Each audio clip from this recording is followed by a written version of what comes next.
Eu esperava, por meio dos meus esforços, ser selecionada como a líder de grupo e ganhar o elogio e a admiração de todos. Quando vi os outros cumprindo bem o dever, fiquei com inveja e incomodada e quis superá-los. Por trás de tudo o que fazia, só havia status, reputação e a tentativa de satisfazer minha natureza competitiva. Como essa busca poderia não ser odiada por Deus? Deus pré-ordenou meus dons e talentos. Eu devia me submeter aos arranjos e à soberania de Deus, fazer o meu melhor, com os pés no chão e cumprir bem o meu dever.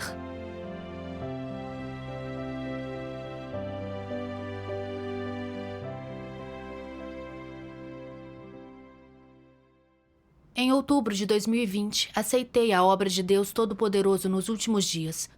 Comecei a participar das reuniões e a comungar meu entendimento da palavra de Deus. Após 2 meses, me tornei líder de um grupo de reuniões. Recordo que, na primeira vez como anfitriã de uma reunião, estava animada e nervosa. Estava animada por cumprir meu dever. Mas temia que eu fosse menosprezada pelos meus irmãos se não fosse uma boa anfitriã. Orei a Deus e pedi que Ele me guiasse. Achava que minha líder era uma anfitriã muito boa e que, se eu fizesse de seu jeito, seria uma boa anfitriã. E então seria elogiada pela minha líder e admirada pelos meus irmãos. Assim, liderei a reunião imitando o método da minha líder. Quando fazia perguntas aos meus irmãos, eles conseguiam interagir comigo. E quando comungava, diziam amém e concordavam. Depois da reunião, minha líder estava feliz e disse que eu era muito boa nisso.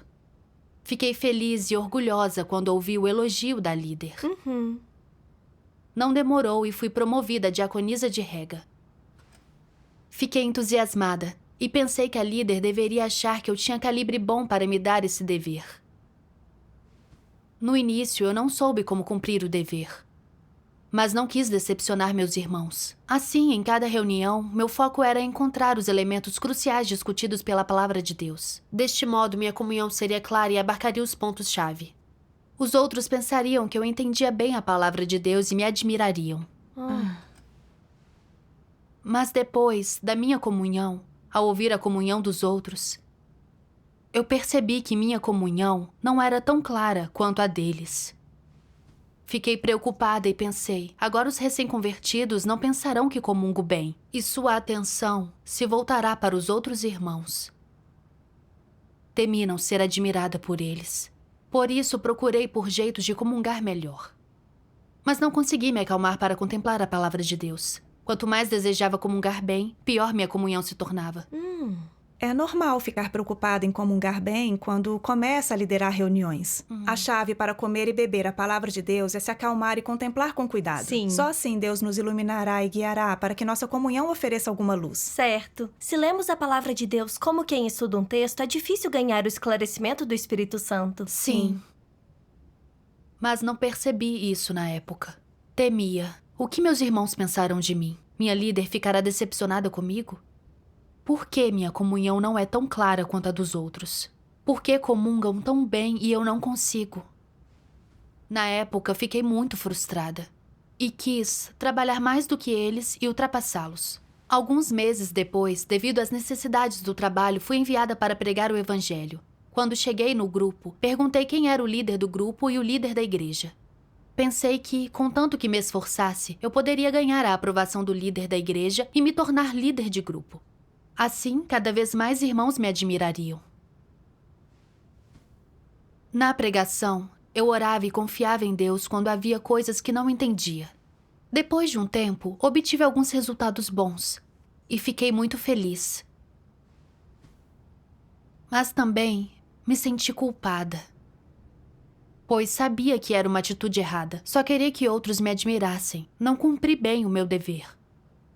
Mas Deus observa nosso coração e Ele certamente odiava minha busca. Orei a Deus pedindo que me guiasse a renunciar às minhas intenções erradas. Após orar, me senti um pouco melhor. No entanto, eu ainda buscava a admiração dos outros com frequência. Ao ver os outros cumprindo bem seus deveres, quis superá-los. Eu sabia que era errado pensar assim, mas não conseguia evitar. Não conseguia me acalmar para cumprir o meu dever. Meu estado foi piorando e me tornei ineficiente em meu dever. Ser constrangido por status e reputação é um tormento. Como você resolveu as coisas depois disso? Mais tarde, orei a Deus, pedindo que me ajudasse e guiasse a renunciar a essa intenção errada. Um dia, vi uma passagem da Palavra de Deus num vídeo de testemunho, que me deu um pouco de autoconhecimento.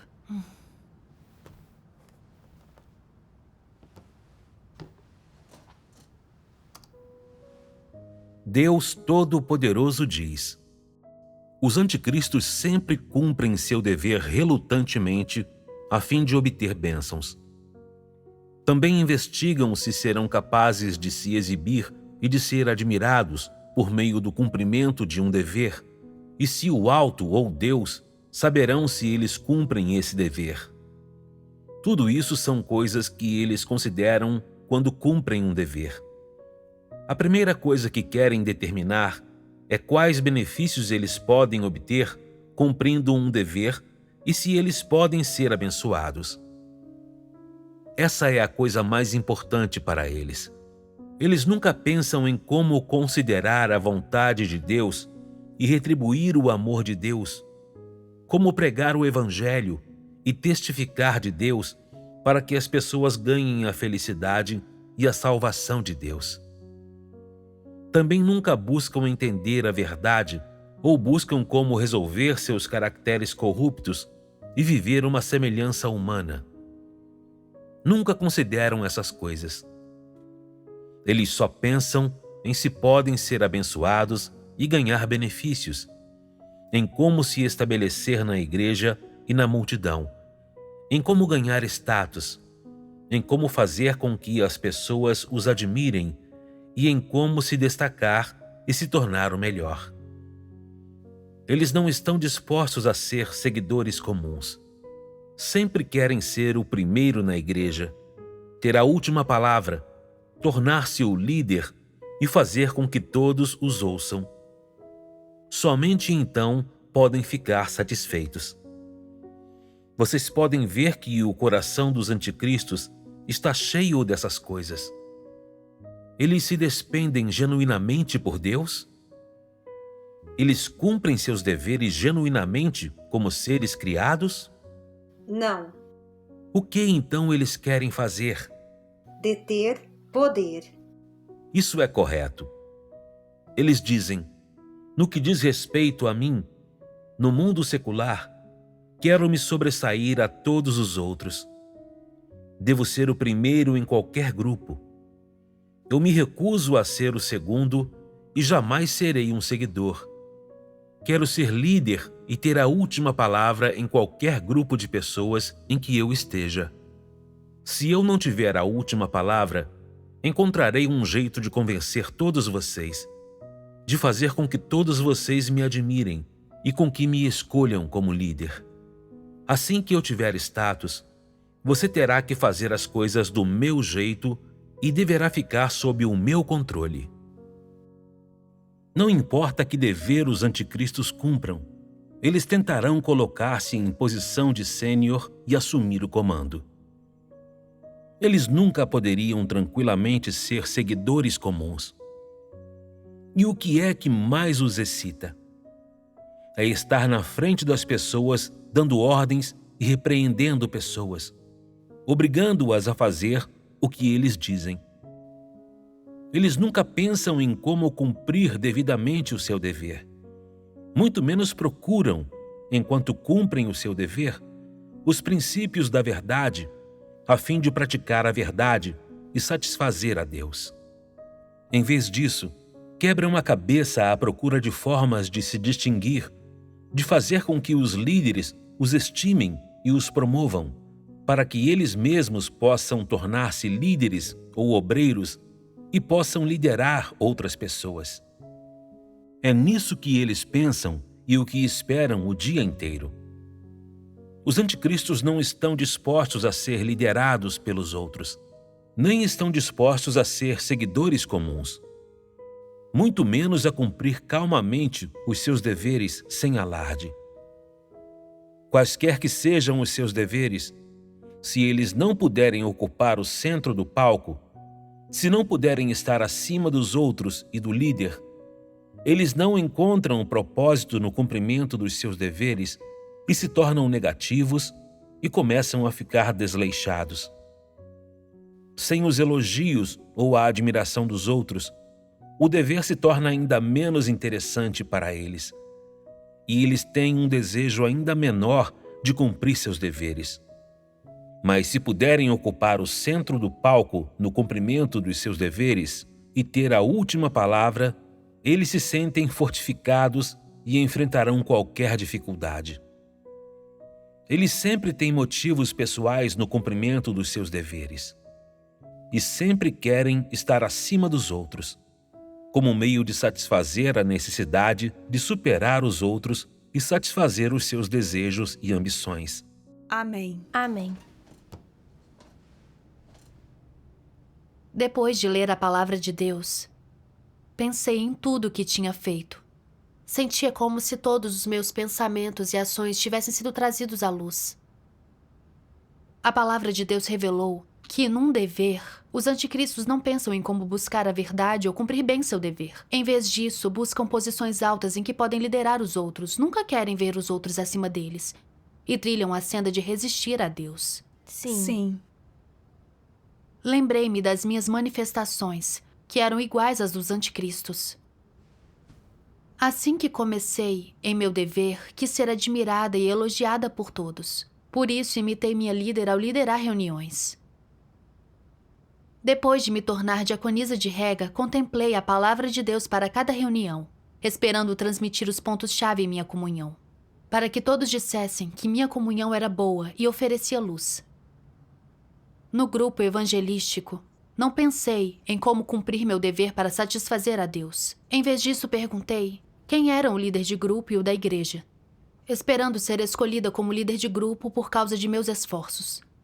Tentei de tudo para me mostrar na frente dos meus irmãos e comparei minha eficácia em meu dever com eles. Quando os vi cumprindo bem o seu dever, fiquei com inveja e incomodada e quis superá-los e ser a melhor. Atrás de tudo que fazia, só havia status, reputação e tentar satisfazer minha competitividade. Como Deus não odiaria essa busca? Um dever é uma comissão de Deus e é nossa obrigação e responsabilidade. Mas o tratei como minha carreira pessoal. Usei meu dever para buscar status e alcançar meu objetivo de ser admirada pelos outros. Como abrigar essas intenções em meu dever poderia estar alinhado com a vontade de Deus? Sim. Eu me odiei por ser tão corrupta. Eu não queria mais viver assim. Queria mudar. Graças a Deus.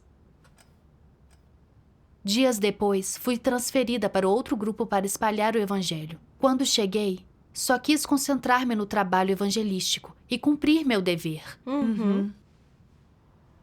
Eu percebi que os irmãos cumpriam seus deveres muito bem. Quando pregavam o evangelho, comunicavam a verdade da obra de Deus claramente. E muitos alvos evangelísticos queriam buscar. Minha pregação era ineficaz e minha comunhão da verdade não era clara. E pela primeira vez me senti inferior. Aos poucos, deixei de ser arrogante como antes. Não ousei achar-me tão elevada e não busquei ser admirada pelos outros. No início, achei que havia alcançado alguma mudança. Mas no instante em que vi meus irmãos receberem elogios por cumprirem bem o seu dever, minha corrupção voltou a se revelar. Pensei, também quero ser elogiada e admirada pelos meus irmãos. Após isso, em meu dever, frenética, convidei os alvos evangelísticos para ouvirem sermões, mas não tentei descobrir se acreditavam em Deus de verdade, nem se cumpriam as exigências para o evangelismo. Como resultado, acabei convidando alguns não crentes.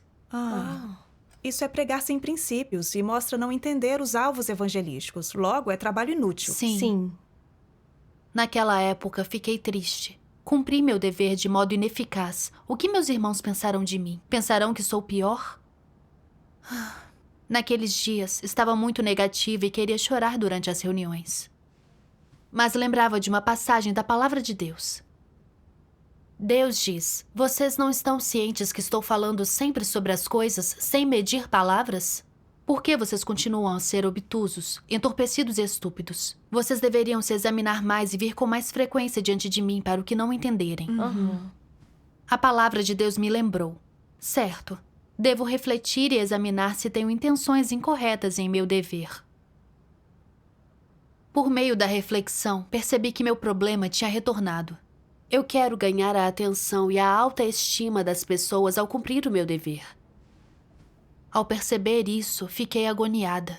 Por que meu desejo por status era tão forte e minha corrupção tão profunda? Pior ainda, era insensível a isso. Nem percebia que meu estado era errado.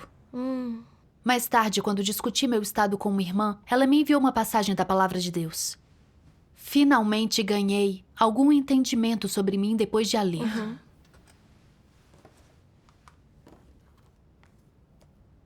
Deus diz: algumas pessoas particularmente idolatram Paulo. Gostam de sair, dar palestras e trabalhar. Gostam de participar de reuniões e pregar. E gostam quando as pessoas as ouvem, veneram e giram em torno delas. Gostam de ter status na mente dos outros e ter sua imagem valorizada. Vamos analisar sua natureza a partir desses comportamentos. Qual é a natureza delas? Se realmente se comportam assim, isso mostra que são arrogantes e presunçosas. Não adoram a Deus nem um pouco. Buscam um status mais elevado e desejam ter autoridade sobre os outros, possuí-los e ter status na mente deles. Essa é a imagem clássica de Satanás. Os aspectos de sua natureza que se sobressaem são a arrogância e a presunção, não adorar a Deus, mas querer ser adorado. Tais comportamentos podem lhe dar uma visão muito clara de sua natureza. Amém. Li a palavra de Deus e refleti sobre mim mesma. Deus diz que Paulo fez com que as pessoas o adorassem e girassem em torno dele. Gostava de ter status no coração dos outros e que eles se concentrassem em sua imagem. Eu também queria que meus irmãos me admirassem. Nas reuniões, queria comungar melhor do que os outros. Em meu dever, quando via que os outros trabalhavam melhor do que eu, emergia a minha natureza competitiva. Eu queria ser a melhor e superar meus irmãos. Tudo o que dizia era cheio de ambição e desejo, tinha o caráter arrogante demais. Minhas intenções e comportamentos eram iguais aos de Paulo. A natureza de Paulo era orgulhosa e arrogante. Não adorava a Deus, se exibia, testificava de si mesmo, buscava ser adorado e admirado, e queria ter um lugar no coração das pessoas. Eu era igual. Não importava o dever que cumprisse. Fazia tudo por status e fama, não cumprindo o dever para satisfazer a Deus. Buscar assim era resistir a Deus e ele condenava isso. A busca por status não é só para ganhar status ou um título. O propósito é ter um lugar no coração das pessoas. Fazer com que os outros o adorem. A palavra de Deus diz: essa é a imagem clássica de Satanás. É muito assustador. Sim. Lembrei-me de que, para buscar status e ser muito estimada por outros, buscava sucesso rápido no meu dever e pregava o evangelho sem princípios, o que trouxe alguns não crentes para o grupo e desperdiçou o tempo e a energia dos irmãos. Se aquelas pessoas tivessem entrado na igreja, poderiam ter interrompido o trabalho da igreja, o que seria muito pior. Sim. Sim. As consequências eram sérias. Se não me arrependesse e mudasse, Deus me detestaria. Por isso, não quis mais buscar status nem a alta estima dos outros. Graças a Deus. Nas reuniões seguintes, ouvi com cuidado a comunhão dos irmãos e vi que todos se esforçavam para cumprir bem o seu dever. Havia uma irmã cuja experiência me comoveu.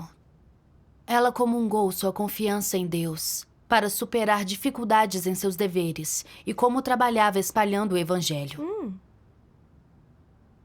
Depois de a ouvir, me perguntei: eu trato meu dever com seriedade?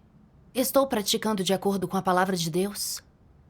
Todos os outros têm experiência prática e o testemunho de praticar a verdade em ambientes diferentes. Por que não tenho isso? Por que minha intenção não é cumprir bem o meu dever? Senti-me muito culpada. Eu não havia cumprido meu dever de modo consciencioso. Em vez de trabalhar, corretamente buscava ser admirada. Eu não merecia receber tal dever. Naquela época, refleti seriamente sobre mim e lembrei da experiência de Pedro. Ele nunca se exibia nem buscava ser admirado. Seu foco era buscar a verdade em tudo, refletir sobre sua própria corrupção e mudar seu caráter de vida. Ele trilhava a senda bem-sucedida de crer em Deus. Sim. Eu também queria buscar mudança de caráter. Então orei a Deus com frequência, pedindo que me guiasse a me conhecer. Graças a Deus. Como você praticou depois disso? Sempre que queria ser admirada pelos outros no meu dever, renunciava às minhas intenções erradas, pois queria escapar do meu caráter corrupto e cumprir bem o meu dever. Graças a Deus. Um dia, li uma passagem das palavras de Deus e encontrei uma senda de prática. Deus diz: se Deus o fez tolo ou esperto, há sentido em sua tolice ou esperteza. Sejam quais forem suas habilidades, seus pontos fortes e o nível de seu QI, tudo tem propósito para Deus, que os pré-ordenou. O papel que você exerce na sua vida e o dever que cumpre, Deus ordenou há muito tempo. Há pessoas que ficam descontentes ao ver os outros com uma habilidade que não têm. Querem mudar as coisas aprendendo mais, vendo mais e sendo mais diligentes. Mas existe um limite para o que sua diligência pode alcançar. E não conseguem superar os que têm dons e habilidade. Não importa quanto você lute, é inútil. Deus ordenou o que você será. E ninguém pode fazer qualquer coisa para mudá-lo. Você deveria se esforçar naquilo em que você é bom. Qualquer que seja o dever para o qual você é apto, esse é o dever que você deve cumprir. Não se force a entrar naquilo em que você não é hábil, nem inveje os outros. Todo mundo tem a sua função.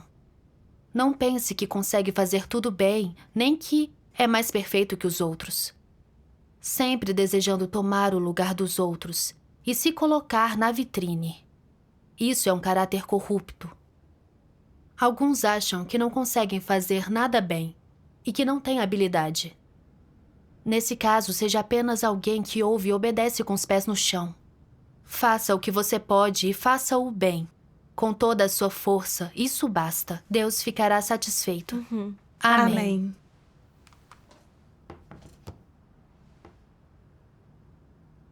As palavras de Deus me comoveram.